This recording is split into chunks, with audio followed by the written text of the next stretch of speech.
una maestría en mercadotecnia y tiene una especialidad en dirección.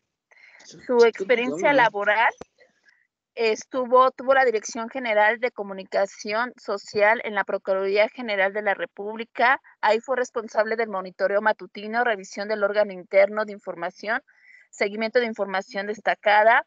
Posteriormente también estuvo en el municipio de Teutitlán como jefe de información, responsable de la información oficial, comunicación con representantes de medios de comunicación y reportero.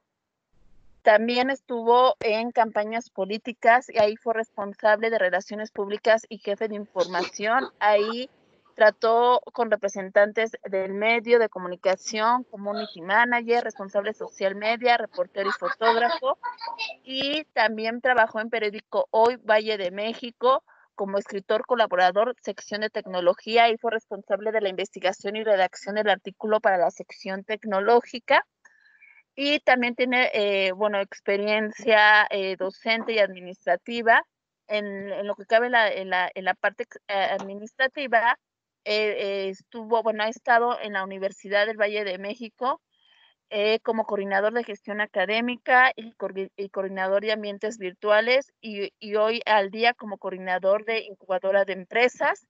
A esto también le sumamos su gran experiencia como docente, impartiendo materias como mercadotecnia, negocios internacionales, marketing estratégico, marketing político, imagen corporativa y relaciones públicas, marketing integral, plan de medios, producción y publicidad, desarrollo de marcas, investigación de mercados internacional, entre otras.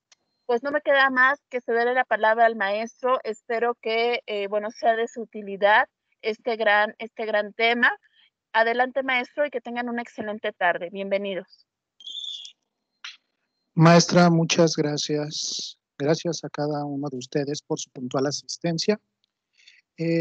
Justamente el día de hoy quiero tratar con ustedes uno de los tantos fenómenos, uno de los tantos acontecimientos derivados a partir de la pandemia. Una situación que nadie imaginó. El propio título nos invita a reflexionar que es algo que de manera imprevista se dio y que frente a dicha situación, bueno, pues estábamos en dos posiciones. Una, demostrar nuestra capacidad de cambio, o la otra, simplemente perecer. Para iniciar, siempre me gusta hacerlo por medio de palabras de quienes han sido este ejemplo de emprendedurismo en gran parte de su vida.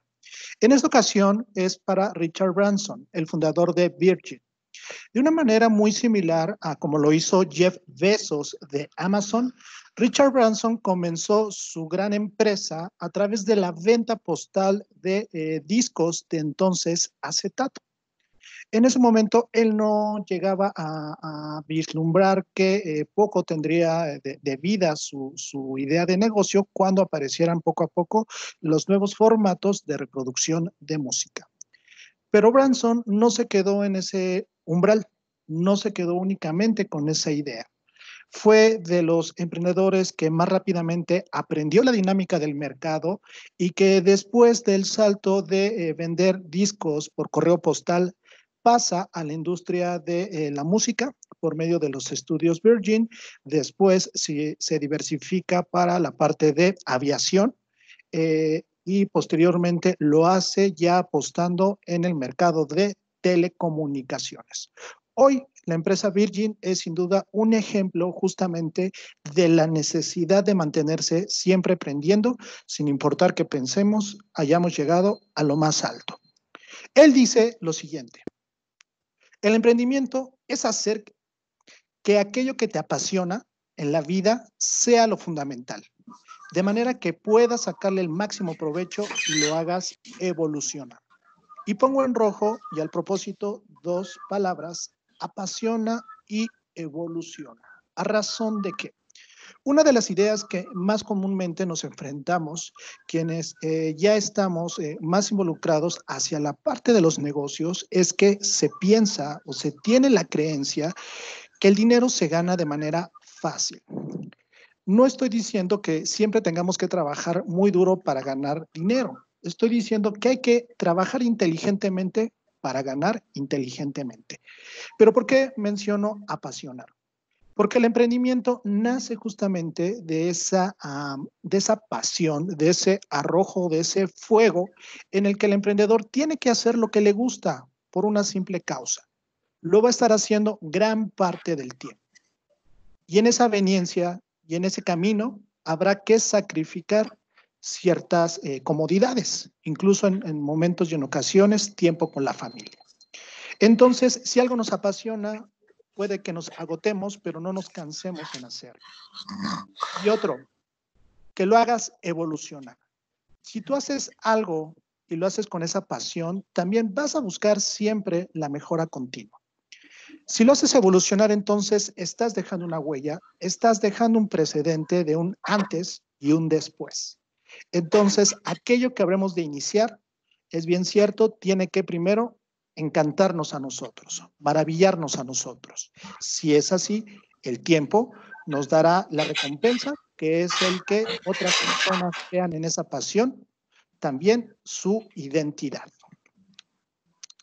Antes de comenzar de lleno ya sobre el tema que nos trae hoy en la conferencia, creo que es muy necesario el puntualizar que la humanidad siempre se ha visto envuelta en muchas situaciones que le han obligado a generar o acelerar este cambio. Curiosamente, durante las guerras que se han dado tanto en la primera como en la segunda respectivamente, les debemos los más grandes avances tecnológicos de pleno siglo XXI. Tan solo para que tengamos una noción.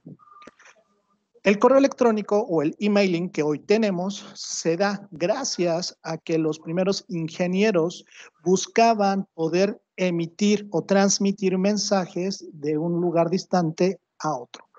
Hoy es algo que se nos hace muy común, algo que no nos sorprendería de ninguna manera porque ya está el teléfono con las funciones mínimas nos lo ofrece. Pero antes, habremos de saber, pues bueno, era una situación clave y muy importante entre los países aliados. El que no intervinieran sus mensajes, el que no intervinieran sus códigos, y es natural que no tengo que obviar que el correo electrónico posteriormente da pie al desarrollo de la Internet. ¿En qué otro momento las situaciones de sumo preocupación o de sumo estrés, como en las guerras, aparece también la televisión? La televisión fue en sus inicios un circuito de televisión cerrado o un CTC. Estos sistemas que vemos hoy comúnmente en las empresas sirven para la seguridad y poder vigilar y monitorear en todo momento lo que sucede alrededor. Pero la televisión también tiene ese principio bélico, como un principio de seguridad para la milicia. No se diga uno de uso más común, como pueden ser las toallas sanitarias. Este descubrimiento lo realizan las enfermeras encargadas de atender a los primeros heridos de estas guerras. Ellas se dan cuenta que el material que utilizaban para cubrir las heridas de los soldados, pues también pudiera tener otro uso y entonces crean el concepto que hoy tenemos de la toalla sanitaria. Junto con ese descubrimiento o ese emprendimiento aparecen los pañuelos húmedos. Los pañuelos húmedos eran esta parte que permitía limpiar o mantener lo más aséptico posible el campo de operación dentro del campo de batalla o dentro del mismo campo de guerra. Entonces los pañuelos húmedos, hoy vemos los pañuelos para bebé, también deben su origen a esta causa. Las lámparas solares. Las lámparas solares en particular utilizadas por los alemanes después de darse cuenta que gran parte de su población sufría justamente porque no obtenía los nutrientes naturales proporcionados por el sol. Entonces crean este concepto de lámparas solares que después ya se ven con estos famosos bronceadores o camas de bronceo, pero que también ahí se les debe este descubrimiento. Las bolsas de té, no se diga también la necesidad de transportar una infusión de manera práctica y segura para motivar o simplemente incentivar a los soldados que resguardaban el punto de la trinchera. Las salchichas veganas, así es. Las salchichas veganas se dan, y justamente también se dan en la Segunda Guerra Mundial con Alemania. ¿A razón de qué? Pues bueno, que cuando las tropas norteamericanas cortan los suministros de los alemanes, principalmente de la carne, pues ellos encontraron en utilizar algunos vegetales como sustitutos de esa carne. Es ahí donde está el principio de las salchichas veganas. Lo recalco con este énfasis porque pudiéramos dar por hecho que ya existían o que estos descubrimientos pertenecen al siglo XXI, pero no es así. Son productos que alguna mente ideó, que otra perfeccionó y que otra comercializó. ¿Qué pasa en el entorno mundial cuando el 18 de marzo del 2020 se declara una emergencia sanitaria a razón del COVID-19? Yo lo centraría en estas dos acciones, o en estos dos momentos. Volvimos a utilizar mascarillas y aprendimos o reaprendimos otros conceptos. ¿Por qué digo volvimos a usar mascarillas? Si nos fijamos sobre la imagen que tenemos del lado derecho, veremos a este icónico Galeno de la Florencia renacentista, o también conocido como el doctor de la peste. Estos doctores, quienes normalmente eran jóvenes estudiantes de medicina, quienes eran médicos que buscaban una trascendencia a través de su carrera o que incluso de un momento a otro cambiaban a la profesión de médico, pues portaban estas máscaras y la razón por la que parecían tener picos era porque en la punta de la nariz, bueno, ellos colocaban menta, algunas especias que les permitieran evitar o filtrar, respirar el aire, que en ese momento era lo que se consideraba como la principal causa de la disipación de la peste negra. Entonces, no es la primera vez que la humanidad se enfrenta a una situación de tal naturaleza. Naturalmente, ya después se descubrió que la peste negra se debía a la transmisión o al piquete de chinche, principalmente transportadas por ratas. Pero finalmente esa necesidad de protección, de supervivencia, siempre se ha mantenido latente en la naturaleza del hombre. No hay que ser muy adentrados sobre el tema del COVID-19 para saber o estar conscientes que dentro también de los impactos más fuertes que ha dado, pues fue sobre el tema de la salud mundial y la economía global. Muchos países se vieron literalmente en la necesidad de realizar casi toques de queda en sus principales ciudades y capitales para evitar proliferar o que se proliferara el COVID-19. Esto, sin embargo, tuvo un efecto secundario, quizá identificado o quizá no planeado, pues naturalmente que será la recesión económica. Entonces, comprendimos o empezamos a comprender este concepto con mayor naturalidad conforme pasaban los días, el distanciamiento social. ¿Cómo podíamos ser distantes y a la vez ser también sociales? Muchos autores los dicen, el hombre es el único animal social. Pero a partir de la pandemia tuvimos que separarnos de amigos, tuvimos que separarnos de familiares, tuvimos que cambiar la forma en la que también estábamos realizando nuestro trabajo. Y aparece otro concepto, de home office, o el sistema de home office, que no es nuevo, lo sabemos, pero que todavía no se encontraba bien asentado en México. Y que de vez en cuando algunas empresas sí daban este beneficio o esta ventaja hacia algunos de los trabajadores, pero no eran sí en la gran mayoría. Las personas, y yo también lo comparto a título personal, tuvimos que reacondicionarnos a este nuevo esquema de trabajo, aprender nuevas tecnologías, aprender nuevas formas de interactuar a través de la distancia. En otro momento comienza también a integrarse o la necesidad de seguir aprendiendo. Entonces, ahí aprendemos el concepto de el e-learning. El e-learning tampoco es un concepto de reciente aparición, pero en México hoy ya sin duda resuena con mayor naturalidad para las personas. Ya existían plataformas de enseñanza a distancia, ya fueran sincrónicas o asincrónicas, siempre han estado ahí como un recurso autodidacta. Gracias a este elemento, hoy también no solamente las clases, sino varios elementos como el comercio electrónico han adquirido una mayor relevancia y una mayor fortaleza. Otro concepto que aparece, ya sea ideado o tratando de explicar el llamado estrés del encierro, pues es el síndrome de la cuarentena. Dentro de sus efectos lamentablemente negativos, pues bueno, se encuentran el índice de violencia, se encuentra también la separación incluso de personas o de parejas con varios años de matrimonio. Se genera ahí incluso hasta reportes de ansiedad, de personas que, bueno, pues sí vieron profundamente afectada su vida al tener que realizar todo con la menor movilidad posible. Llega otro concepto que es la valorización de la familia. En el otro lado de la moneda, pues hay personas que al contrario se sienten beneficiadas al pasar más tiempo con sus seres queridos. Afianzar estos lazos de comunicación y por supuesto de afecto. Y esto es muy importante, es preponderante por lo que vamos a ver más adelante. Y naturalmente el mexicano, yo me atrevería a decir, la cultura latinoamericana en lo general ha tenido siempre la característica de mostrarse solidario.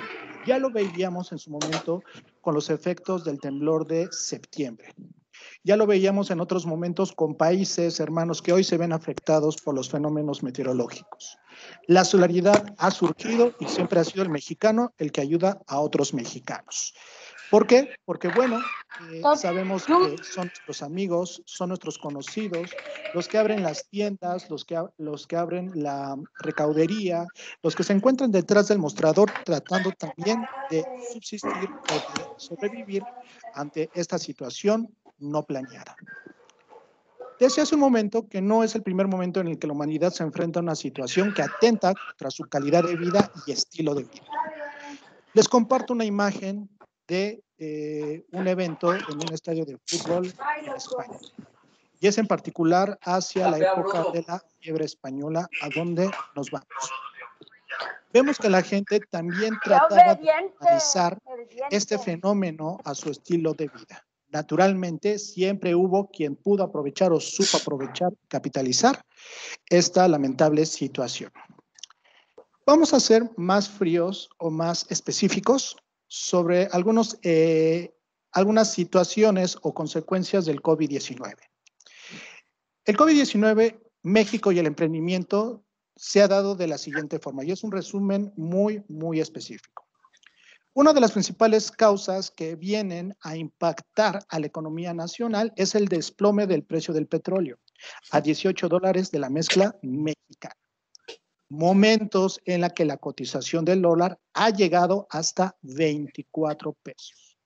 Ya desde antes del COVID-19 se había detectado una desaceleración económica. Basta con ver algunos reportes de años anteriores. En el 2019 se generó un reporte de crecimiento económico del 0%. En los últimos 16 meses, México ha perdido credibilidad hacia los inversionistas, y esto lo refiero hacia a través de las consultoras internacionales. En marzo del 2020, el peso mexicano alcanzó una depreciación del 24%. México en estos meses, sin embargo, ha mostrado su resistencia económica y lo ha hecho por una simple causa, que siempre son las microempresas aquellas las que realmente soportan la economía de nuestro país. Y no son las grandes corporaciones, no son las transnacionales, sino son esas empresas 100% de origen familiar, que como dicen o suelen decir, siempre se mueren en la raya, siempre están dispuestas a dar lo mejor, siempre y cuando lo hagan por su familia. Hubo un fenómeno macroeconómico que se dio entre el 2007 y el 2009. La última gran recesión de Estados Unidos. En algún momento habrán escuchado esa frase que dice, si a Estados Unidos le da un leve dolor de cabeza, a México le da una jaqueca increíble. ¿A qué se debe? A esta estrecha relación económica que hay con el vecino país del norte. Veámoslo tan solo con el ejemplo de cómo cayó el Producto Interno Bruto de Estados Unidos en comparación con el de México.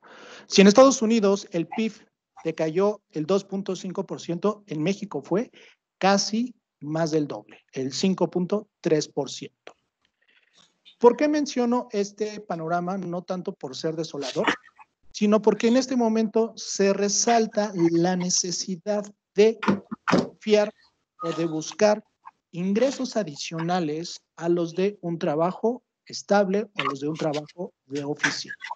Una característica que también habremos de ver sobre el aspecto cultural del mexicano es que siempre busca el bienestar para los suyos y lo hace por medio de un negocio propio o de un propio emprendimiento. El primer momento en el que recuerdo haber escuchado la palabra emprender se dio en una fábula en la que hablaba sobre piratas, en lo que hablaba sobre capitanes y grandes embarcaciones que se aventuraban a la mar.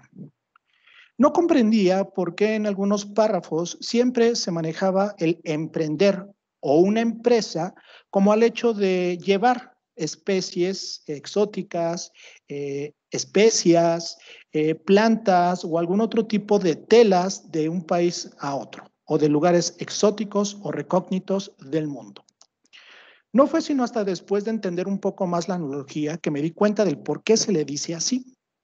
Si bien es cierto que los capitanes o aquellos que se dedicaban a ser mercantes marinos ya tenían trazado un mapa, tenían instrumentos como pudieran ser la brújula o la experiencia para guiarse a través de las estrellas, se estaban aventurando aún así a algo desconocido. ¿Por qué? Ellos tenían claro su objetivo, querían llegar del punto A al punto B.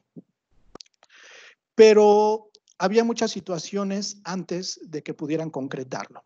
Primero, pues sabemos que dentro del folclore, pues existía la mitología de posibles monstruos. Existía también el riesgo de ser robados por piratas. Las tormentas eran poco predecibles. Por supuesto, dentro de la embarcación había motines, enfermedades. Había una serie de circunstancias y de posibilidades de que todo lo que podría salir mal, así se diera. Sin embargo, ellos conscientes incluso de que sus viajes eran de periodos de 3 meses hasta años, decidían hacerlo a razón de un objetivo no nada más comercial, sino también, pienso yo, en un sentido de vivir la experiencia de pasar por esa travesía. Entonces comprendí ahí por qué el emprender tiene también cierto origen al momento de hablar sobre embarcarse en algo nuevo. Podemos saber a dónde queremos llegar, pero no necesariamente llegaremos como nosotros pensamos. Entonces, sí, la planeación es una parte importante para reducir todos los riesgos, pero también siempre debemos de estar dispuestos a aceptar y hacer frente a todo aquello que no preveemos. Eso es emprender, aún aventurarse a lo desconocido sabiendo de los riesgos que existen. En una definición un poco más formal o más contemporánea, pues bueno, las dos que identifiqué provienen de nuestra lengua romance francés. Entrepreneur quiere hacer referencia o significado hacia las personas que crean y desarrollan ideas de negocio bajo riesgo propio económico. Por eso aquellas embarcaciones que se hundían y tenían dentro de sí grandes tesoros eran porque relativamente ahí iba toda la inversión de aquellos que se aventuraban a embarcarse y que a lo mejor terminaban en el fondo del mar por un ataque pirata, por un ataque o por un asalto o simplemente por el clima. Entonces, aún así, no se dejó de hacer no se dejaron de trazar ni de cruzar las rutas marítimas para el comercio. Sin ello, simplemente creo que aún seríamos países interdependientes y sin ninguna conexión con el mundo. Gracias a que hubo alguien que se atrevió a salir y a probar suerte, es como hoy podemos comprender el concepto de emprender. También en esta misma enciclopedia se asocia a el emprendimiento como aquel que se encarga de realizar una obra como un maestro albañil o un arquitecto. En ambos sentidos comparten dos aspectos. La construcción. Y junto con la construcción, o para que se genere la construcción, es necesario algo que es el saber empezar. ¿Qué tiene de común el emprender con empezar? Sí, comparten estas dos primeras letras, que es emprender con empresar. El emprendedor, entonces, no correrá a la dificultad. El emprendedor encontrará dentro de la dificultad una oportunidad para aventurarse a hacer algo que nadie más quiere hacer. Con esto tampoco trato de decir que es aventarse de buenas a primeras o con una venda en los ojos. Es saber a lo que te vas a enfrentar y aún así tener la convicción o un plan y un control de cómo vas a tomar o domar al toro por los cuernos. Entonces, a eso me refiero con la dificultad. Incluso dentro de las mismas bases teóricas nos encontramos con algunos conceptos como el de Michael Porter, en el que nos dice que mientras un negocio sea más fácil de abrirlo, diseñarlo o estructurarlo, es casi inmediatamente inherente, igual de fácil que aparezca un competidor. Como diría también la razón y las causas populares. Si las cosas fueran fáciles, cualquier persona las realizaría. Centro también con el concepto de emprender en romper con la intención. ¿Qué quiero decir con esto? Romper con la intención es ir más allá de, bueno, tengo una idea, me gustaría realizar. En algún momento creo que lo haré. Es dejar de lado esos pensamientos para pasar a la acción. Puede ser que en algún momento nos haya dado algún tipo de déjà vu y en el que nosotros viéramos una idea que ya se está ejecutando y dijéramos, yo creía haber pensado en esa misma idea, o a mí se me ocurrió lo mismo. Pero ¿cuál es la diferencia de ese momentum? Que alguien no nada más lo pensó, sino que decidió hacerlo. Y nuevamente coincidimos en el sentido de la pasión. ¿Por qué? Porque si tenemos pasión, si tenemos amor hacia lo que estamos haciendo o lo que vamos a emprender, pues es más fácil que seamos resilientes a cualquier tipo de dificultad y que sea nuestra propia motivación la que nos lleve a romper con las intenciones. Entonces, ¿es suficiente con querer? Creo que soy claro cuando me refiero a que no. No es suficiente con querer porque es necesario entonces tomar cartas en el asunto. Una de las situaciones o de los principales problemas por los cuales las empresas comienzan a morir a edad muy temprana, se los pongo en ese primer punto. Cuando nacen de manera poco planeada, la mortalidad es altísima.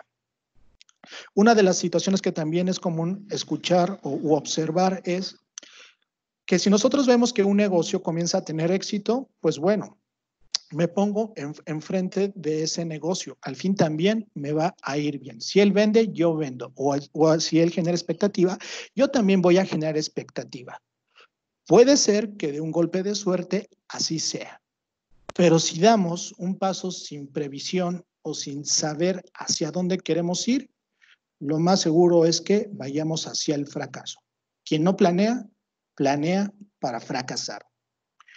Otro de los motivos o principales causales por las que las empresas en este proceso de inicio de emprendimiento mueren se debe a esto. La falta de capital o de conocimientos que se capitalicen o se orienten de manera más adecuada. Es común saber, y de verdad nadie lo desea, pero cuando nosotros aprendemos a aprovechar los aprendizajes, bueno, estos se vuelven realmente en una inversión y no en una pérdida. Pero si en el primer fracaso o en el primer momento en el que no alcanzamos lo que nosotros nos imaginábamos o lo que nosotros soñábamos, renunciamos, entonces ahí habremos perdido más que solo dinero y tiempo. Otra razón u otra causal por la que hemos identificado, se identifica con mayor frecuencia el fracaso dentro del emprendimiento, son por cuestiones en relación hacia la administración. Primero, no se tiene una claridad sobre las compras que se realizan. Por supuesto, sobre las personas que colaboran con nosotros, ni mucho menos con la administración y gestión adecuada del dinero. No sabemos identificar si estamos haciendo correctamente nuestros gastos o nuestras inversiones o tenemos fuga de capital. Esa es la falta de gestión de costos. No pensamos que es necesario establecer lineamientos o políticas sobre la diferencia de familiar y de trabajadores. ¿A razón de qué? De que decía yo al principio de la presentación. Son las empresas familiares las que realmente llevan todo el peso de la economía nacional. ¿Cómo emprende el mexicano? Pues bueno, el mexicano siempre lo hace de una forma empírica o de una forma heredada. ¿A qué me refiero? A lo mejor, si nuestro papá, nuestro abuelito o alguien muy cercano a nosotros comienza con un negocio, como puede ser a lo mejor la carpintería, como puede ser a lo mejor, no sé, la venta de tacos, pues poco a poco se va induciendo de esa misma manera al círculo más cercano. Se va aprendiendo, se va heredando ese conocimiento y se va replicando nuevamente la misma forma de trabajo. Es un proceso, pues sí, básico de transferencia del conocimiento, pero aún así, ya en una fase de crecimiento no es suficiente. Y una causa o una razón es que los tiempos cambian y, por supuesto, también la forma de hacer las cosas deben de cambiar. En cifras del INEGI, el sector comercial en promedio tiene una vida de 6 años. ¿A razón de qué? Ya les presenté anteriormente cuáles son las principales causales de muerte de estas empresas. Es muy cierto, habremos escuchado que nos dicen, si la empresa supera el umbral de 2 años de vida, pues lo más seguro es que pueda seguir subsistiendo. Sí, pero como dicen los deportistas, el chiste no es llegar, sino mantenerse. Entonces, aún separado o aún pasando estos 2 años de vida, pues se tiene todavía un reto por delante. No nada más en México, sino en toda Latinoamérica. El 90% de las empresas son de origen familiar. Sí, estas empresas o grandes corporaciones naturalmente tienen una mayor presencia o inversión de tipo familiar. Y vemos nuevamente que se repite o se reitera la importancia de esta forma de trabajar. En México, cerca del 70% de los nuevos negocios no llega al tercer año de vida. Podemos iniciar con una muy buena idea. Pudimos haber identificado o bajo la latencia o a lo mejor esta sensación de la punzada o de la buena idea, abrir un negocio.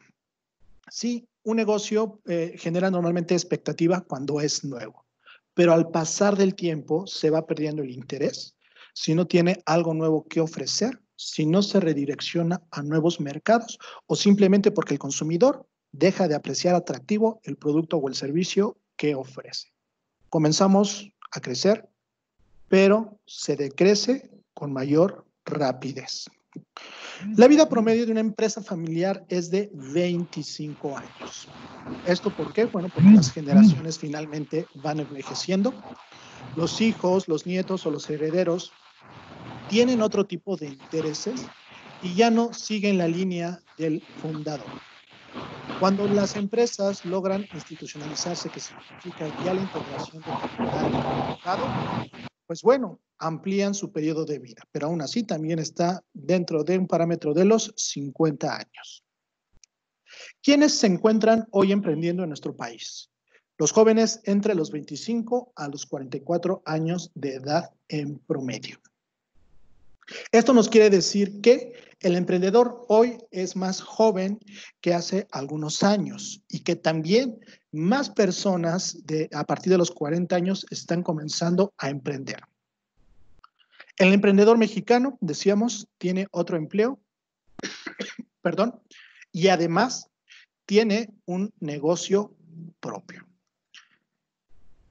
Comparto esta que es la última estadística o la estadística más reciente del INEGI que realiza sobre la mortalidad acumulada por cada negocio.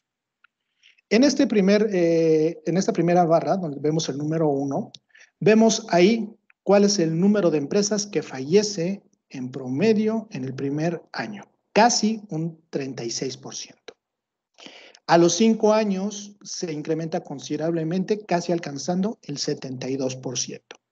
En los 10 años, más de un 72%, en los 15 casi rayando el 90%, el 20%, sí, 20 años ya con un 90% o más cercano al 90%, y con 25 años, pues ya el 90% de las empresas fallecen.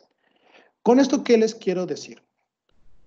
Que no nada más es llegar, es mantenerse actualizado, mantenerse en el juego, siempre expectante de los cambios que se dan en el mercado. Y el COVID-19 finalmente también fue un aspecto que, aunque nadie pudo prever, sí muchas empresas debieron de adaptarse o debieron de encontrar la forma de responder ante tal amenaza. ¿Por qué otras razones fracasan las empresas familiares? Y que con esto conste, no quiero de ninguna manera atacar la estructura más clásica y tradicional de las empresas, que es el núcleo familiar, de ninguna manera. Solamente trato de poner los puntos por separado de cuáles son estos principales motivos por los que se fracasa. Decíamos en un principio el cambio generacional, cambia las ideas, cambia el sentido de la administración y de la orientación que debe de tener la empresa. La dependencia al fundador. Sin la guía del fundador, la empresa simplemente decae. Veámosla en una empresa que no es familiar, pero que sí tenía total dependencia hacia el que la fundó. Apple, bajo el liderazgo de Steve Jobs, obtuvo el mayor número o fue la más valorada dentro de los mercados internacionales. Hoy, bueno, ya pierde esta posición de ventaja por esa dependencia al fundador. La falta de acceso a fuentes de financiamiento. Es muy cierto que las empresas, cuando se encuentran en su proceso inicial o de introducción hacia el mercado, pues de lo que más carecen es de una fuente de financiamiento que sea benéfico para ellos, porque sí hay productos, sí hay programas, pero a veces estos sobrepasan por el concepto de interés, por mucho, la capacidad de pago de algunas MIPYMES y negocios familiares. Exceder la capacidad del negocio, que no significa otra cosa que simplemente el que al querer abarcar mucho, hacemos poco. Queremos a lo mejor extender nuestra oferta de nuestro producto y perdemos de vista que vamos a necesitar más materia prima, más personal, nuevos canales y sistemas de distribución y, por supuesto, replantear nuestro sistema de administración. La falta de claridad sobre las funciones. La falta de funciones es por la situación de que se mezclan los negocios con el tema de la familia. ¿Qué es lo más común de ver? Pues bueno, que se involucran a los primos, que se involucran a los hermanos, a los tíos, a la estructura organizacional. Y pocas veces se es claro sobre en qué momento se le está pidiendo algo como colaborador y cómo es que se involucra con el ambiente familiar. Les compartiré una experiencia personal que tuve hacia el respecto. Tuve la oportunidad de trabajar para una empresa de logística. Esta empresa de logística trabajaba con los principales laboratorios que distribuían principalmente a la zona sur del país. Esta empresa de logística, pues, había sido fundada por el que era el hermano menor de una familia de 3. El hermano, pues como es natural, buscando quien le ayudara a desarrollar su concepto de negocio, se apoyó de su familia. Para no extenderme tanto sobre esta experiencia, pues él llegaba a tal punto de darle apapachamiento o consentir tanto a sus familiares, que aunque estaban físicamente en la empresa, tenía duplicados los cargos y las funciones, es decir, si había un encargado de logística, pues había contratado a otra persona específicamente para la logística y únicamente el título de director de logística era para su tío. Si había un área de sistemas que era para lo que utilizaban el monitoreo en tiempo real, pues también tenían contratado a otras personas duplicando esas funciones. ¿A dónde quiero llegar? Si los familiares se equivocaban, pues no había ningún señalamiento, no había un plan de mejora, simplemente había momentos a veces de tensión, pero en el aspecto familiar, sin que esto resolviera el tema administrativo. A eso nos referimos con dar prioridad a los miembros de la familia, que muchas veces, aunque no tengan las habilidades, ocupan puestos claves y estos a veces pueden ser perjudicial para el negocio. Y hago énfasis a veces, porque no dudo que sí haya miembros de la familia que pueden desempeñarse correctamente dentro de algún puesto de confianza. Sin sucesión ordenada. Es decir, las empresas familiares en algunos momentos le ceden a lo mejor no al hijo o a la hija con más experiencia. A lo mejor se salta al hijo o al primogénito porque le cae mal, porque ya se dio cuenta de que nada más quiere la herencia, por cualquier situación particular, aunque sea él el que tiene más cartas para poder administrar y llevar bajo un rumbo de crecimiento a la organización. A eso se refiere la sucesión ordenada, o a lo mejor que se van en vez de con los hijos, con los tíos, o que se van con los nietos. Entonces, eso es la sucesión poco ordenada. Y muy importante, por supuesto, por no contar con un plan de negocios. Una de las preguntas más recurrentes que a lo mejor está pasando en este momento por su mente es, ¿aún puedo emprender? Sí. Para muestra basta un botón. Seguramente reconocemos a la persona que tenemos de este lado. Si no la conocemos por su apariencia, sí por su mote, y ese es el coronel Sanders. El coronel Sanders comenzó el emporio que hoy representa Kentucky Fried Chicken a los 62 años de edad. Desempleado y con su finiquito, él estuvo en el umbral de decir, bueno, o me deprimo o hago algo para salir adelante. Él tomó ese finiquito, compró pollo y preparó o dijo, voy a hacer lo que mejor sé hacer, que es un pollo con una receta tradicional estilo Kentucky. Comenzó a tocar puerta por puerta de sus vecinos para vender su pollo. Tan solo en un año logró construir lo que hoy es la marca KFC. Otro ejemplo, Mary Kay Ash. Esta mujer, que por cerca de 50 años se dedicó a ser vendedora para otras empresas. De la misma manera, se encontró en la calle del desempleo y en una visita ocasional que realiza a una granja, ella se da cuenta de pieles que estaban curtidas y que estas pieles eran muy suaves al tacto. Le llamó la atención y pensó en una sola cosa. ¿Qué pasaría si yo esta misma crema o esta misma preparación la pudiera embotellar y vender, pero para la piel de la mujer? Así lo hizo. Compró la receta para la preparación de esa crema, de esta curtidora de piel. Tuvo como política solamente contratar a mujeres a partir de los 50 años de edad.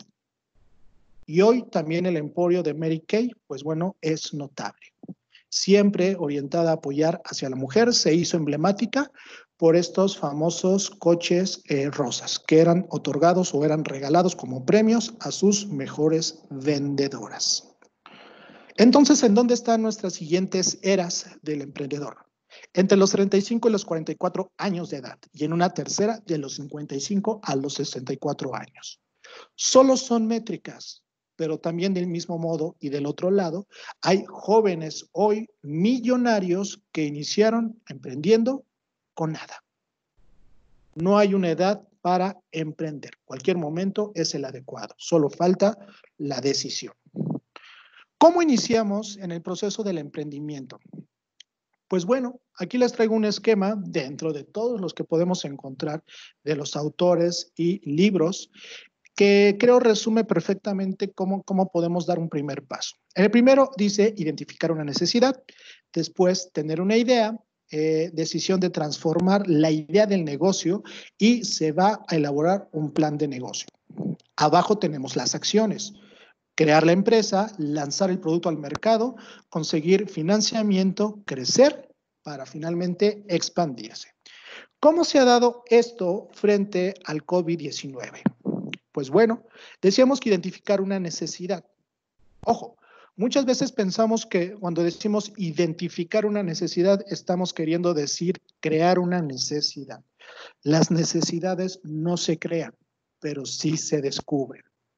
Entonces, si tenemos la suerte de topar, observar o ser sensibles a identificar una necesidad no satisfecha, ahí tenemos una gran oportunidad de negocio. Transformar el producto o servicio de manera ingeniosa. La transformación no necesariamente está obligada a la invención. No es descubrir el hilo negro, es dotar de ciertos atributos a un producto o a una forma en la que se vienen haciendo las cosas normalmente. Por supuesto, debemos de ser capaces de saber a quién le vamos a vender.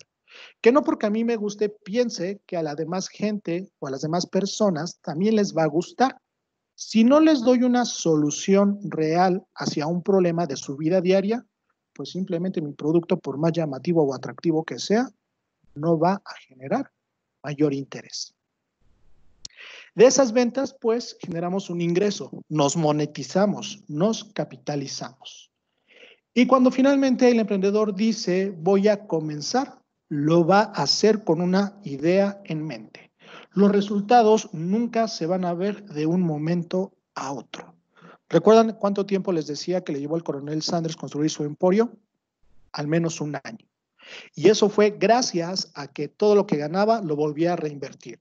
Ganaba más, reinvertía más, con la visión de querer llegar a ser uno de los restaurantes pues más grandes del mundo. ¿Cuáles son estos primeros emprendimientos que comenzaron a verse a través de plataformas o social media con el COVID-19?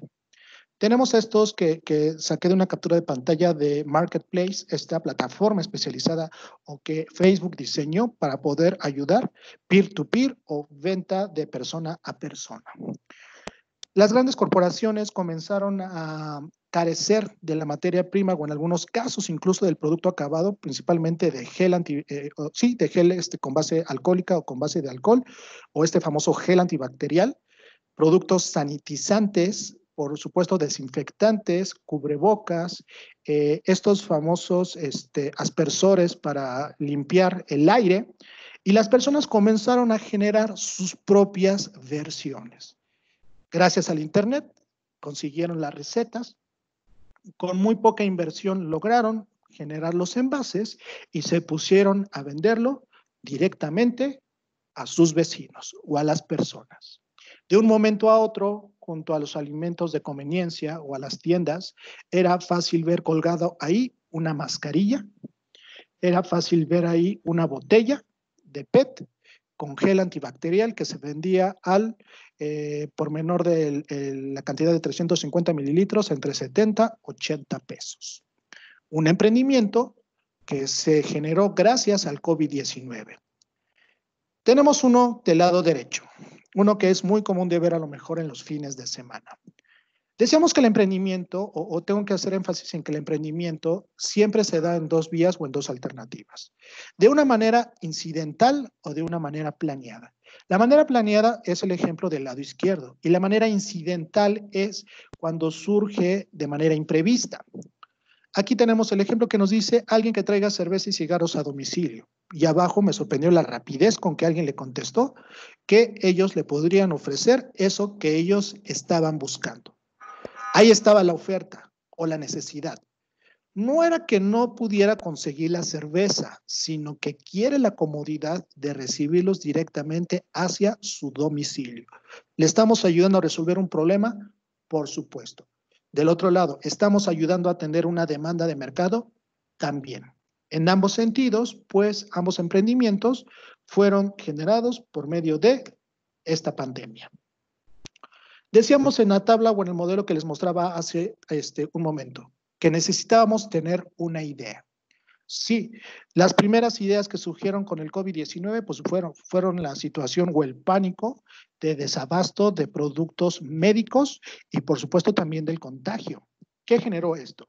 Pues bueno, que algunos emprendedores muy listos comenzaran a desarrollar, por ejemplo, estas estructuras inflables que se antojan como tipos trampolines o inflables para los eventos infantiles, pero con la ventaja y la virtud que servían para desinfectar. Una idea de algo que ya existía reacondicionada a una necesidad y que esta necesidad fuera capaz de cubrirse o satisfacerse en todos los niveles. Uno de estos inflables que ayudaban a desinfectar o estaciones de desinfección, pues estaban cotizadas o valoradas más o menos entre los 3,000 pesos hasta los 8,000 pesos, dependiendo del tamaño y de la cantidad de desinfectante que se requiriera. También las empresas aseguradoras, específicamente las médicas, miraron en este mercado un nuevo nicho de oportunidad: ofrecer seguros contra el COVID-19. Tomas el riesgo de no tener un seguro cuando lo necesites. ¿Sabes que el precio promedio del tratamiento del COVID-19 supera el 1,000,000 de pesos? ¿No? Pues bueno, ahí está una opción de un seguro. Las marcas, ni tardas ni perezosas, también comenzaron a cambiar su sistema de producción. Todos conocemos, ubicamos estos famosos sofocadores, que los utilizan normalmente los deportistas de alto rendimiento para desarrollar una mayor capacidad pulmonar. Ya tenían en esencia la fórmula, ahora nada más bastaba darle una reorientación hacia el producto. Reebok, Nike, Puma y Adidas lanzaron sus propias versiones de cubreboca con base de neopreno. Un mercado, una necesidad, un producto.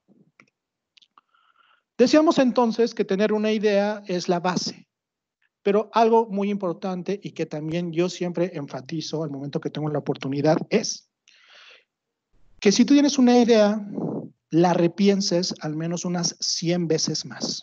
¿Por qué? Porque ya habrá otra persona que haya tenido tu misma idea y esa persona representa a otra más. Y así se va generando una cadena, un sistema de personas que llegan a tener la lucidez de pensar en lo mismo. Y es ahí donde nace la necesidad de la innovación sobre las ideas. La imagen que les muestro aquí del lado izquierdo es una fila de personas que están esperando a ingresar a una farmacia. Del lado superior derecho, uno de estos primeros pequeños accesorios que buscaban combinar o integrar a la vida normal de los ciudadanos, estos cubrenarices. En la parte inferior también derecha, un doble filtro nasal para evitar infecciones dentro de las oficinas. Como vemos, todo esto ya existía, o al menos las bases ya estaban sentadas. ¿Cómo podemos transformar entonces la idea del negocio?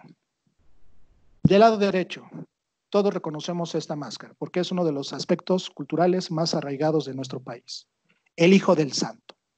Si el Hijo del Santo tuvo la idea de darle un diseño único a los cubrebocas, como es las clásicas diseños de las máscaras de los luchadores, pues no tardó tampoco en que personas que encontraron la oportunidad de hacer caretas con base de acetatos le dieran un diseño sobresaliente y a pedido. Otra de las preguntas que también naturalmente pueden surgir es, ¿hay un mercado para todo? Por supuesto. A lo mejor el del lado izquierdo es más un mercado freaky, un mercado de los llamados fanáticos del anime o del manga, del otro sobre este deporte de la lucha libre, pero ambas ideas o ambos proyectos son emanados también del COVID-19, pero sobre todo de saber identificar el mercado correcto en el momento adecuado. Ideas rentables de negocio, por supuesto. Tanto así que ya tiene registrado el Hijo del Santo el diseño de sus cubrebocas. ¿Por qué soy reiterativo sobre el plan de negocios? El plan de negocios no nada más es el esquema, no nada más es la columna vertebral de mi empresa. Es mi carta de presentación en cualquier momento y en cualquier lugar en el que yo me pare. Si quiero participar por un recurso o una convocatoria que haya lanzado el gobierno federal o estatal, ¿qué creen? Pues tengo que presentarles un plan de negocio. Si quiero obtener un crédito, ya sea mi pyme, también el banco me va a pedir un plan de negocio. Entonces, imaginemos, es el currículo de vida de mi empresa y de mi negocio, que no va a hablar más allá que con la verdad al momento de defender su viabilidad comercial. Se describe el bien o el servicio que ofreces. Hay veces en las que es común también definir o identificar o confundir el producto y lo que realmente vendemos. Creo que uno de los ejemplos más clásicos o más tradicionales que se han vuelto en aquellos que tenemos la oportunidad de trabajar con alumnos en mercadotecnia es, ¿qué es lo que te vende Starbucks? Y decíamos, café, ¿no? Y ya en la realidad sabemos que ahora lo que nos vende Starbucks es la experiencia. Entonces, en ese mismo sentido, ¿qué es lo que nos ofrecían los productos anteriores? Si bien es cierto que tengo que utilizar ahora un cubrebocas o un cubrecaras, pues ahora lo voy a hacer con mi personalidad, con mi identidad y de acuerdo a mis gustos. Ahí es donde nosotros estamos describiendo a ciencia bien lo que nosotros ofrecemos. Sí, ofrecemos seguridad, a su vez que ofrecemos diseños únicos y que me hagan sentir original. Se analiza en cifras y datos cuantitativos la viabilidad y la rentabilidad del negocio, que sobreviva más allá de esos 6 años que vimos hace un momento, que realmente sea un proyecto en el que dependa 100% del trabajo y del empeño y no de las circunstancias externas, que sí impactan, pero aún así pueden salir a flote. Se define una estrategia de marketing y de ventas. Ojo, son separados, no son lo mismo. Estrategias de marketing, cómo me quiero posicionar, y ventas, finalmente, cómo me hago de ingresos. Monetizar una idea. Hoy todos hemos escuchado al menos en un par de momentos estos nombres. Minecraft, PUBG, Free Fire. ¿Qué son? Son videojuegos.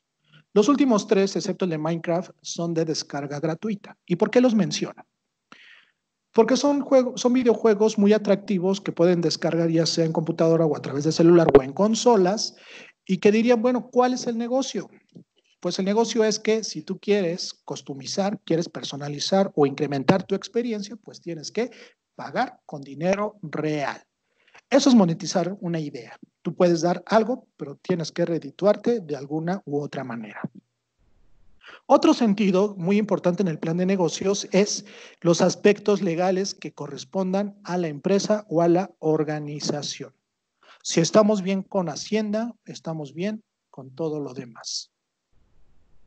Es también muy escuchado dentro de los noticieros de desfalcos, de fraudes fiscales, y bueno, hasta ese momento pues solamente los privilegiados, las altas cúpulas políticas o económicas, pues se ven beneficiadas, ¿no? Sin meternos a tanto rollo político, con ciertas anuencias de la ley. Pero finalmente quien se la quiere llevar por la derecha o quien quiere bien hacer las cosas, pues se apegará a estos procesos legales. ¿Qué sigue después de eso? Pues bueno, la constitución formal de la empresa y obtención de financiamiento para el crecimiento del proyecto. En este sentido, les pongo otro modelo de los tantos que existen también para el diseño de un modelo de negocios. ¿A dónde voy con esto? El plan de negocios es justamente nuestro plan de acciones en esa embarcación que nosotros hemos realizado. Si hoy partimos de puerto, tenemos que saber o tenemos que identificar los posibles riesgos, las acciones o las soluciones a ellos para llegar con bien a nuestro destino. Hubo una película muy, en lo particular, ingeniosa. Yo me he de manifestar, no soy tan fanático de las producciones nacionales, pero esta en particular que se llama Nosotros los Nobles y todavía más siendo específico con Javi Noble, me permitió reflexionar sobre a veces estas ideas que tachamos de vagas, de no tener un fondo o una forma, pero que planteadas bajo un esquema de un plan de negocio pueden ser viables. Este personaje interpretado por Luis Gerardo Méndez era un junior, o lo que si ustedes me permiten el término, de los considerados mis reyes. Él había tenido múltiples fracasos en todo el emprendimiento que había realizado porque lo hacía de forma impulsiva, sin importarle que su idea se la compraba él mismo y decía, invierto en esto porque va a pegar. ¿Por qué? Porque yo lo digo. En un momento de la trama de la película, él le propone a su papá, dueño de una constructora, generar este concepto de gasolineras VIP, la cual consistía en que casi camiones llenos de gasolina fueran y distribuyeran a domicilio el combustible, ¿no? Cobrando una comisión dependiendo del monto de la carga. Su papá literalmente, bueno, no en la película, pero sí se lo presenta así, se carcajea y le dice, pues deja de estar pensando en cosas que no tienen sentido y mejor ponte a trabajar en esta empresa que es tuya. Pero ¿qué creen? Que sí ya hay empresas, sí ya hay pequeñas organizaciones que están viendo ahí una oportunidad de negocio. ¿Por qué? Pues bueno, siempre el hecho de estar listo ante los imprevistos como es el quedarnos sin combustible a gasolina, lo supo capitalizar una empresa que naturalmente para no hacer promoción, lo hace así. Va, te surte, le pagas contra entrega y simplemente ahí tienes el servicio. No es específicamente sobre gasolina, ellos se encargan de distribuir alimentos, bebidas, cualquier cosa que tú puedas necesitar, ellos lo manejan. Una idea que parecía descabellada, pues puede ser una empresa potencialmente redituable en corto plazo. ¿En qué debo de pensar al momento de iniciar? Decíamos también al principio de la sesión, pues bueno, el COVID-19 obligó a muchas personas a hacer las cosas de manera diferente. Muchos se apoyaron de las redes sociales o del comercio electrónico para hacerlo. Pero no debemos de ser egoístas ni cometer esos primeros errores que hizo Javi Noble. ¿Por qué? Porque debemos de hacernos el siguiente planteamiento. ¿Qué quiere o qué espera el cliente sobre el producto? No qué quiero yo o qué espero que el cliente piense sobre mi producto. Hay dos cuestiones, y esto lo decía Martin Limstrom en una de sus conferencias en el WOBI o en el World Business Forum. El análisis de la información hoy se hacen en dos vías. Los microdatos y los macrodatos. Los microdatos son más profundos que los macrodatos. Los macrodatos son los que manejan las grandes empresas, las grandes organizaciones a modo de estadísticas y de planteamientos generales sobre explicar las cosas. Y los microdatos son aquellos elementos que hacen únicos e identificables lo que el cliente puede necesitar. Entonces, ahí es a donde voy. ¿Qué debemos de pensar primero? ¿Qué es lo que espera mi cliente sobre el producto? Que le ayude, que le satisfaga, que cumpla con sus expectativas. ¿Qué? También debemos de plantearnos, o dentro del planteamiento general, cómo y cuándo utilizarlo. Que un producto sea bueno no necesariamente es que sea útil, o que sea caro significa que sea mejor. Todo depende de acuerdo a la necesidad y al planteamiento como se den las cosas. ¿Qué características debe de tener el producto o servicio para satisfacer sus necesidades? Domino's Pizza perdió en esencia ese valor que le distinguía de los demás. El servicio de entrega a máximo 30 minutos. Poco a poco se fue diluyendo esa promesa. Ya no eran 30 minutos, eran 40 minutos con el pretexto de que tenían saturación de pedidos. A eso me refería yo también sobre la capacidad o el compromiso de operación y de producción. No por la ambición, perder más que generar una estrategia efectiva realmente de atención o foco al cliente. Tenemos que pensar qué característica no necesita el cliente en el producto. Sí, a lo mejor en el empaque se ve muy padre, pero el cliente quiere tocarlo, quiere tener la textura, llevarse el aroma. ¿Qué es lo que quiere el cliente? Eso también es una parte fundamental. ¿Qué es lo que no quiere? ¿Qué es lo que no sobra? ¿Por qué? Porque eso en algún momento habrá de sumar también al precio final del producto. El nombre del producto es fácil de recordar. Un error que cometió P&G sobre su marca la marca Escudo, que ya estaba posicionada en Latinoamérica con ese nombre, fue el tratar de homologar de igual manera como lo estaba haciendo en el mundo y renombrarlo Safeguard, que era su nombre original, pero que en México pues se posicionó como Escudo.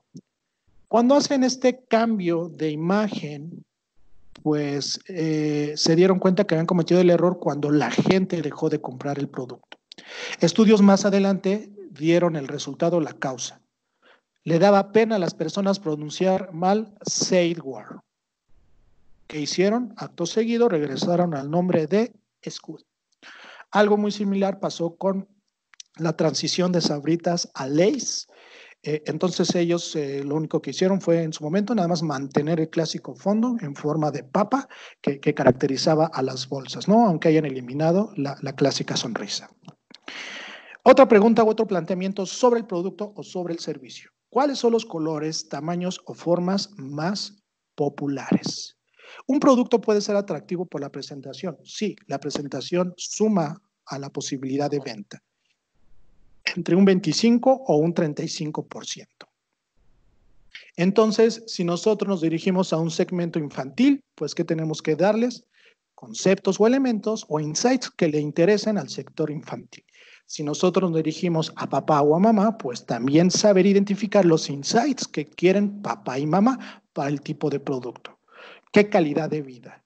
¿Qué tipo de experiencia desean sobre el producto? ¿Y qué diferencia mi producto de la competencia? ¿Lo barato? ¿Lo económico? ¿O qué? Casi para finalizar, les presento este marco comparativo o este marco de diferenciar o que nos permitirá diferenciar a lo que es el emprendedor al empresario. El emprendedor se concentra en el desarrollo de sus propias ideas. Decíamos, es una función de pensar una y otra vez. El empresario puede adaptarse a cualquier sector o idea del negocio. Ahí tenemos lo que hicieron las marcas de Zara, a lo que hicieron las marcas como Gucci, marcas incluso como Louis Vuitton. Ellos tenían la capacidad de cambiar su sistema de operación para fabricar al día de mañana cubrebocas y batas que se necesitaban en ese momento por la fuerte crisis de salud. El empresario se enfocará únicamente a su idea. El emprendedor, perdón, se enfocará únicamente a su idea. En el emprendedor sus objetivos son sacar adelante su proyecto y dejar huella de algún modo. ¿Por qué? Porque esa huella o ese impacto será lo que más adelante le permita ser competitivo en el mercado. El empresario, por otra parte, se va más hacia un sentido de hacer económicamente viable toda aquella inversión o acción que emprenda. Por el nivel de riesgo, en el caso del emprendedor, forma parte de su vida. Él sabe que se le está jugando, él sabe que a lo mejor no le toca aguinaldo a final de año, pero aún así está con la convicción del negocio que quiere emprender. El empresario pone límites al riesgo que quiere correr. El trabajador para el emprendedor es un compañero y el jefe realmente es un líder. Para el empresario, el trabajador simplemente es evaluado por su desempeño. ¿Me da respuestas? ¿Me da resultados? ¿Eres útil o no lo eres? Para el cliente es lo más importante y no le puede fallar. Ahí comparte con el empresario que el cliente es lo más importante para el negocio. Al emprendedor no le importa perder el dinero para llevar a cabo su sueño. Pero para el empresario perder dinero es su más grande preocupación. El emprendedor no tiene horario, no tiene de 7 a 8, de 9 a 10, a veces ni duerme. Al empresario no le gusta perder su tiempo. El emprendedor está comprometido consigo mismo y el empresario, por otro lado, ve en el mundo una oportunidad para hacer negocio. Bien, todo esto suena muy bien, pero ¿cómo comenzar? Les voy a presentar algunas formas de financiamiento. ¿Por qué? Porque es también decíamos la causal por la que algunas empresas no pueden despegar. Hay una amplia categoría, aquí no me cupieron todos, y hay algunos que, bueno, ya desaparecieron y otros que cambiaron, pero estos son los más representativos, los más actuales. Tenemos algunos créditos como los que ofrece Nacional Financiera, tenemos algunas iniciativas de instancia del gobierno federal como tuempresa.gov, algunos blogs de contenidos que nos ayudan y nos orientan cuando no sabemos cómo iniciar, que es Pepe y Toño. Tenemos la iniciativa también de su momento del INADEM, que ahora pasa a ser la Unidad de Desarrollo Productivo. Tenemos un reciente lanzamiento de créditos a la palabra. Tenemos parte de la Secretaría de Economía como el programa Gacela, el programa de desarrollo de proveedores. Estos son más enfocados hacia poder venderle al gobierno. Aquí hay otro que me faltaba, vendelealgobierno.com. También esa es una alternativa interesante para poder ser proveedor directamente del gobierno. Uno que también recientemente recientemente conocí, que es el del mercado solidario, que es una respuesta del gobierno federal para ayudar a difundir aquellos pequeños negocios que se vieron afectados por el COVID-19. También, ¿qué es lo que puedo hacer? Porque uno de los grandes mitos o una de las cosas que nunca se dicen es que todos estos grandes empresarios o todos estos grandes emprendedores no lo hicieron solo. Sí, suena muy estoico escuchar que Larry Page, uno de los fundadores de Google, lo hizo desde su cochera, de que Jeff Bezos también lo hizo desde el garage de su casa, y que a lo mejor Branson lo hizo del sótano de sus papás. Ese último no lo sé, eso lo estoy así como poniendo nada más de ejemplo. Pero ellos fueron la base y el eje de su idea, pero hubo todo un equipo que le permitió desarrollar y llevar al potencial máximo su idea de negocio. ¿Quiénes son o quiénes aparecen ahí? Pues bueno, aparecen las incubadoras o las aceleradoras de negocio, estos programas o convocatorias de gobierno que les mostraba hace un momento, por supuesto, el asesoramiento especializado, y siempre esta parte autodidacta enriquece mucho al emprendedor con talleres, ciclos y conferencias. Cerraré esta ponencia antes de pasar a la razón de cuál es el emprendimiento que nadie pensó del COVID-19. Es que el mismo Steve Jobs decía, yo dejo trabajar a las personas que son mejores que yo en la idea de negocio que tengo. Yo únicamente me encargo de identificar quiénes son. A todo esto, bueno, se estarán preguntando, ¿y cuál es ese emprendimiento que nadie pensó? ¿Todavía no se han dado cuenta? El emprendimiento que nadie pensó son ustedes mismos. ¿Por qué? Porque aún a sabiendas de las dificultades económicas, políticas, sociales que se avecinaban frente al COVID-19, nunca dieron un paso hacia atrás. Si hoy están aquí es porque tienen esa idea de seguir creciendo, de seguir desarrollándose en altos vuelos. Díganme si o no tienen ustedes alguna de estas cualidades. Habilidad y flexibilidad y ajuste al cambio. Algo aprendieron, estoy seguro, en estos últimos 4 meses. En lo personal, tuve un descubrimiento con nuevas plataformas como fueron Meet, como fueron el mismo Microsoft Teams, como son el Zoom, programas que de otra manera a lo mejor nunca hubiese conocido si no hubiera sido por esto. Esa disposición y aprendizaje es un emprendimiento. Comenzamos a saber lo necesario que era no depender únicamente de una fuente de ingreso. Y comenzamos a generar con pasión y con motivación aquello que en alguna vez tuvimos un sueño. Enfocados o más encarrilados, trabajando con perseverancia, tenacidad y capacidad para afrontar nuevas situaciones, nosotros vemos aún esperanza en toda esta situación. El mexicano, nunca me cansaré de decirlo, siempre sabe morirse en la raya. Creatividad e innovación y ingenio, no se diga. El mexicano tiene una capacidad de inventar, creer y desarrollar. Todo problema, el mexicano le da la vuelta. Planear y analizar. Sabemos ahora no podemos ir por la vida atentas o con los ojos cerrados. Tenemos que pensar antes de actuar y medir el riesgo o medir el peligro y aún así aventurarnos en dicha embarcación. Hay una frase que encontré en internet que se me hizo muy interesante y que quiero compartir con ustedes, que decía, todos estamos en el mismo barco, haciendo referencia hacia la pandemia del COVID-19. Después de esa primicia, había otra que decía, no todos estamos en el mismo barco. Todos estamos en el mismo mar, solamente que hay unos que van en yate, otros que van en lancha y otros que están nadando con todas sus fuerzas. Ahí es donde yo veo el ánimo del emprendedor. Saber comunicar y sociabilizarse. Yo en lo personal me considero a veces una persona un tanto distraída socialmente, pero ya no hay excusa con el desarrollo y el acceso a estas nuevas tecnologías de la información. Por supuesto, sabemos en que debemos de formar un buen equipo.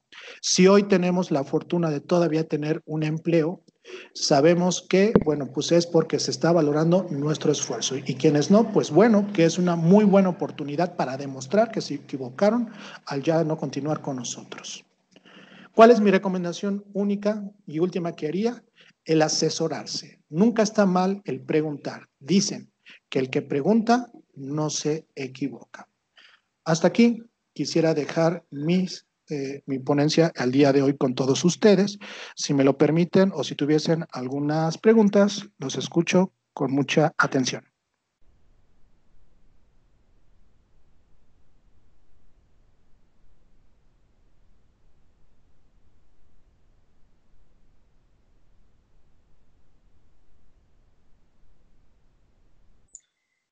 Muchas gracias, estuvo excelente la conferencia.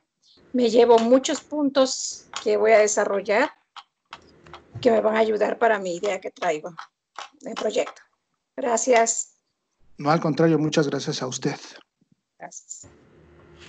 Maestro Hilario, lo voy a ayudar con el chat a leerle las preguntas. Claro, muchas gracias. ¿De qué? Elie Ulises Martínez, buen día, profesor. ¿Cuál es el rango de tiempo para que una empresa tenga estabilidad en el mercado? Ok, excelente, muy buena pregunta. Depende de muchos factores, depende del tipo de mercado o del tipo de producto que nosotros estamos ofreciendo. Pero para que una empresa ya sea considerable, estable o rentable, te diré que al menos debieron de haber pasado 3 años. Ya con 3 años alcanzamos un punto de equilibrio, alcanzamos la estabilidad del precio y puede que ya tengamos ahí también una posición de crecimiento sobre el producto o la oferta del servicio que estoy realizando. Gracias. Marta Gutiérrez, muchas gracias, muy interesante. María Petzol, felicitaciones.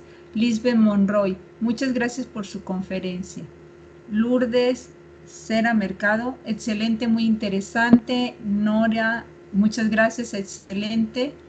Leslie, creo que es, gracias. Carla Elizabeth tiene una pregunta. Buenas tardes, maestro, y muchas felicidades. ¿Qué cree que le pasará a los productos y servicios que surgieron a raíz de esta pandemia?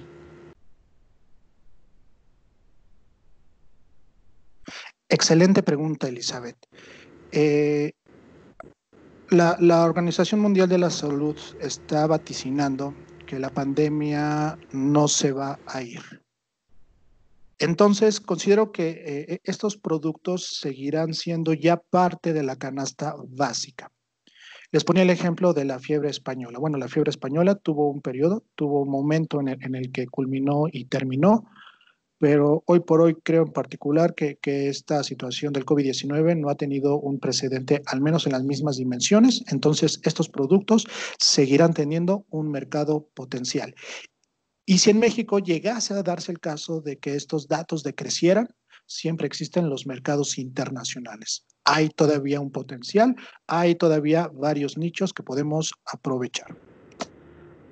Gracias. Antes de ceder la palabra a Manuel Villegas, voy a tomarme la libertad de leer 3 mensajes de felicitación por parte de Brenda Carolina. Gracias por la conferencia. Maestro Hilario, gracias por su magnífica conferencia. Estuvo excelente.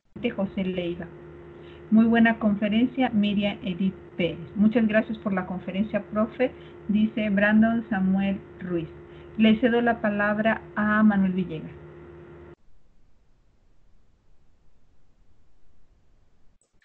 Sí, muy buenas noches. Gracias por la información. Excelente exposición ante la información que ha dado sobre la naturaleza del emprendedor que piensa y repiensa, que se mantiene pensando. ¿Qué consejo nos da a los que ya hemos comenzado a monetizar una actividad comercial en cuanto a la búsqueda de asesoría? Es necesario, porque me gustó mucho el resumen que presentó, es necesario que el emprendedor antes de buscar una asesoría ya tenga mapeado o adelantado las partes de un plan de negocio, definido bien el proyecto, y quiero su opinión. que tenga todo ya bien armado antes de una asesoría o igualmente iniciar de cero esa asesoría? Lo pregunto para efectos prácticos, las empresas a las que ha podido asesorar, ¿quiénes corren más rápido? ¿Los que ya tienen organizada la información o los que empiezan de cero? Esa es mi consulta. Muchas gracias, Manuel. Aquí sucede un fenómeno muy particular. Todas las empresas tienen un ADN muy propio y muy particular, pero lo que le pudiera compartir sobre qué representa una ventaja al momento de acercarse o de asesorarse es que el emprendedor tenga la claridad de la visión a dónde quiera llegar, teniendo o defendiendo, diría yo, su idea de negocio y con la que nace su emprendimiento. Todo lo demás se puede ir construyendo de forma natural. No es necesario de ninguna manera que si nosotros ya tenemos una idea de negocio, tengamos que tirar lo que ya teníamos avanzado. Al contrario, de ahí se toma una observación, se puede generar un diagnóstico y desarrollar una estrategia. Ahí, ya cuando tenemos ese tipo de información, ya tenemos una ventaja en situación de tiempo y también de posición en el mercado. Yo vería muy ventajosa que si usted ya ha logrado la monetización a través de su idea o de su proyecto de negocio, nada más piense en una nueva reflexión. ¿Qué más sigue para usted? ¿En dónde más quiere verse o a dónde más quiere llevar su emprendimiento? Muchísimas gracias. Muy buena respuesta. Gracias. No, al contrario, gracias a usted. Voy a seguir leyendo los comentarios. Tapia Álvarez Benito, felicidades por la conferencia, es información de gran utilidad. Raúl Cuadra Huerta, muchas gracias, profesor, muy interesante. María de Jesús Aldana, excelente conferencia, felicidades. Ángeles Martínez, excelente conferencia, profesor. Flor Daniela Rosas hace un comentario y a la vez una pregunta. Muchas gracias por su tiempo, profesor. Como siempre, un gusto escucharlo. La pregunta es la siguiente. ¿Qué herramientas digitales cree que sean las mejores o las más fáciles para enseñarles a un grupo de personas longevas para que las lleven a cabo a la hora de emprender o emigrar su negocio a la era digital? Ok, una pregunta, perdón, muy interesante. Quizá antes que identificar las herramientas sería el identificar las ventajas que representaría el poder involucrar en la vida tecnológica al sector del adulto mayor. Porque si aprovechamos su experiencia con las herramientas tecnológicas, pues bueno, ahí la fórmula se vuelve potencial. ¿Qué herramientas? Pues pudieran ser las mismas que nosotros hemos utilizado en este tiempo, porque finalmente ellos tendrían que enfrentarse a ellas mismas. Yo también les comparto aquí una experiencia personal que he visto con mis tías, espero que no estén por aquí conectadas para balconearlas, pero ellas comenzaron a utilizar el celular por la curiosidad de utilizar las redes sociales. Entonces, poco a poco con las redes sociales le fueron perdiendo miedo a la computadora y después de perderle el miedo a la computadora, pues bueno, ya se adentraron a involucrar tecnología en sus negocios. Entonces, la forma o la plataforma no diría un nombre puntual, sino diría más bien como el método para comenzarlas a introducir.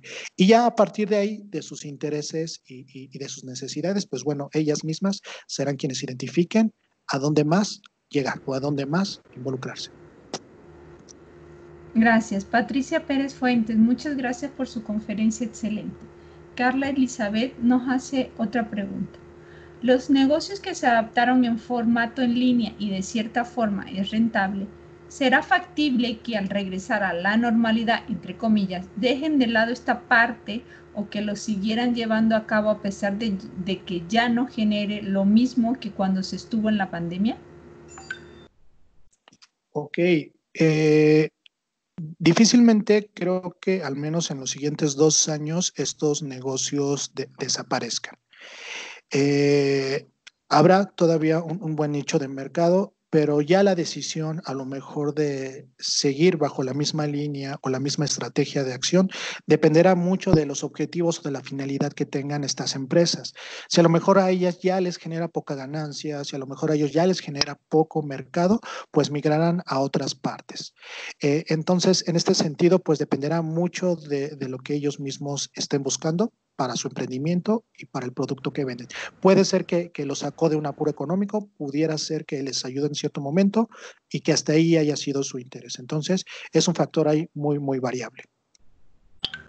Gracias. Armando Romero Rodríguez, gracias por compartir sus conocimientos. Gracias, profe.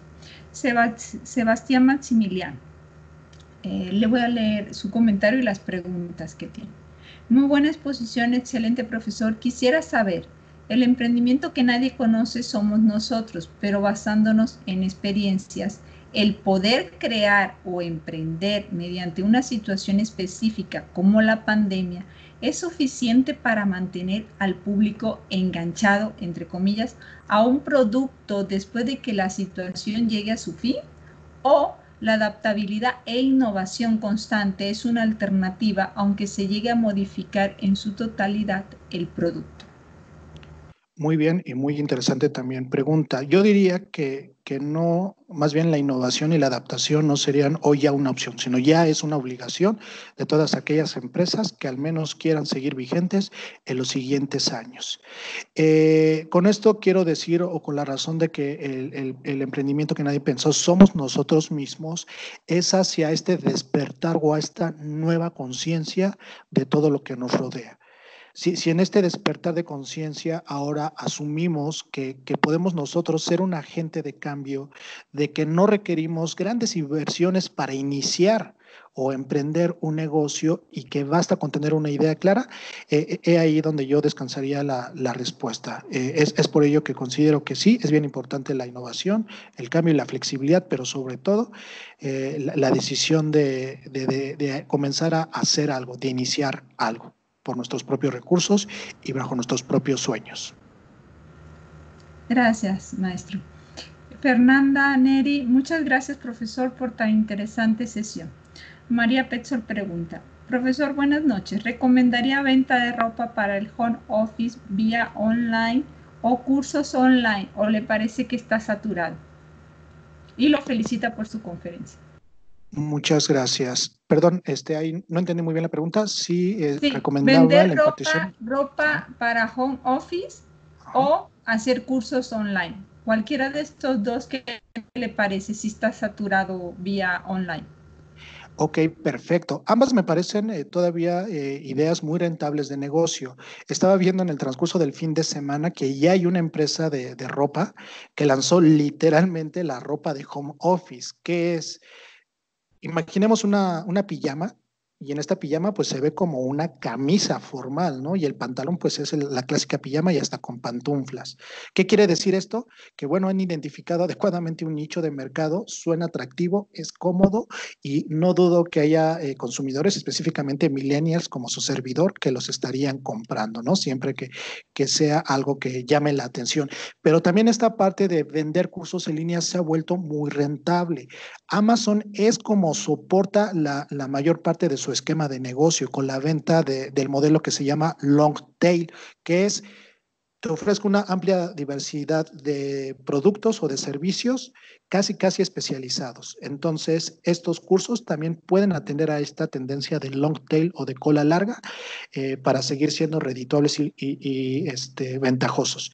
Entonces, cualquiera de las dos son opciones muy viables. Solamente te pediría que identificaras cuál es la que a ti realmente te genera como este clic o dijéramos es tu crush, ¿no?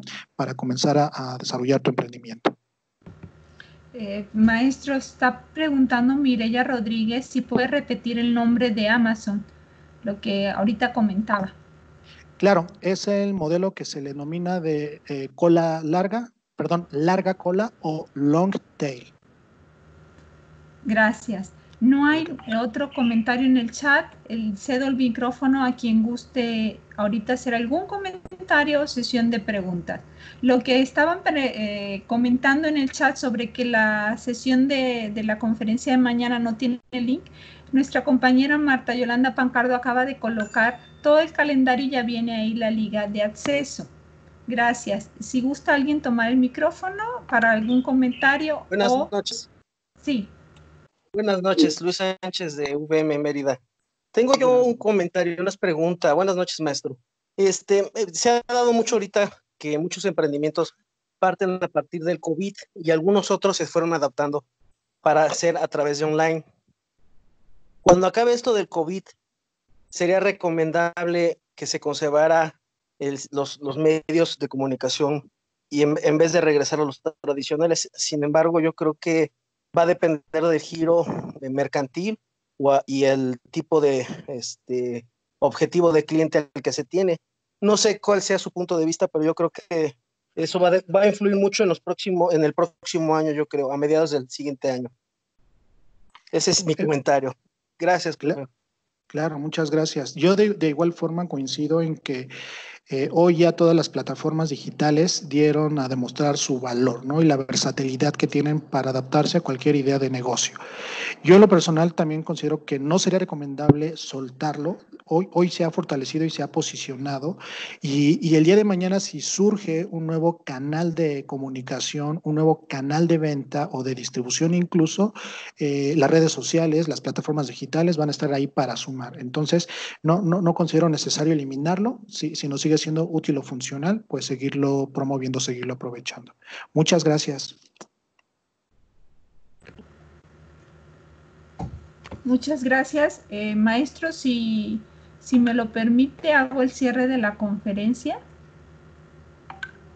Claro que sí. Muchas gracias. Agradeciendo a todos los presentes, docentes, estudiantes, público en general. Agradezco, maestro Jesús Hilario. Su ponencia estuvo muy, muy interesante. Gracias por su tiempo y su conocimiento. Cierro con el lema de la Universidad del Valle de México, por siempre responsable de lo que se ha cultivado. Buenas noches. Gracias, muy buenas noches a todos.